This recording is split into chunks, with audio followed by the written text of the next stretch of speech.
Dahil wa jud ko gatuon na makasayaw dahil kog ingon ani diri sa Romania. Buna from Romania. Hi guys, bani ko ninyo para mo attend og birthday party diri sa Romania. Alas 4 nagsugod ang party and alas 4 pud mi nag-prepare. And siguro nakauna-una pud ni akong husband og murag need na gyud niyang lampasan ni iya ang bungot. Well, nagalingaw siya shave, ako pod kay gigutom so nikaon sa ko kadyot. Murag maura ni mo attend og birthday na mukaon daan. Since na busy pa man siya pang shave, ako na lang nag-initiate na magplan sa iyahang damit na suoton. Mao na ba ni ilang giingon na wife duty? Sus, mura jud og kabalo. And after everything, nakasuot na jud ang babae sa iyahang outfit. And since na ay mirror, na ay nainil tagchata na mirror, wa jud siya dugay jud kini siya mahuman og outfit check. Ako dayon siyang giparisan ani nga silver na heels. Nashock pa ko nung siya sa iyang dagoy. Gwapo yarn.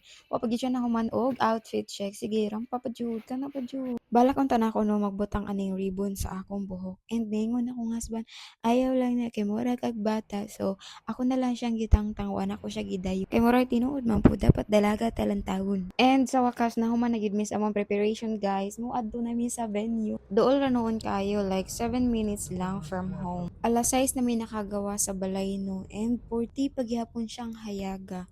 Aside from that, init pa jud gihapon kaayo siya bisag alas 6 na. Bisag naanay aircon ang sakyan murag giigang gihapon ko kayo samot naggadunghay akong buhok. Kag natingala ko kay nganong ni stop man ni akong husband kay di ay magpagasolina.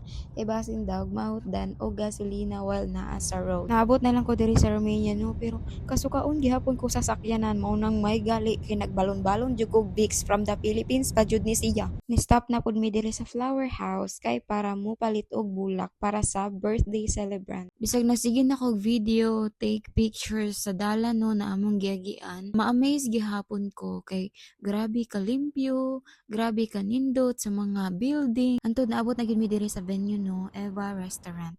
Mao ni ang gipili sa birthday celebrant na venue. And outside kina sila murag small fountain with fish. Layo pa lang mi mao na ni ang nitagbo sa amoa.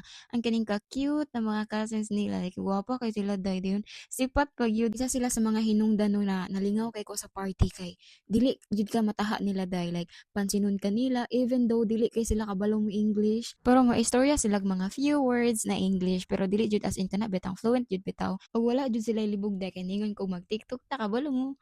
As in go pud sila day. Mao ni ang gawa sa restaurant no and as you can see gamay rag tawo kay nasa sulod nagparty. Social kay day pag abot na mo dito sa sulod kay syempre nag-greet me sa iya mga relatives. And na-appreciate ka na ko day kay they also ask me kung okay lang ba daw na mashed potatoes inana and nagluto pag yun sila rice para sa ako Pag humagkaon kay kani iyang uncle kay nag-request na manayaw daw mi.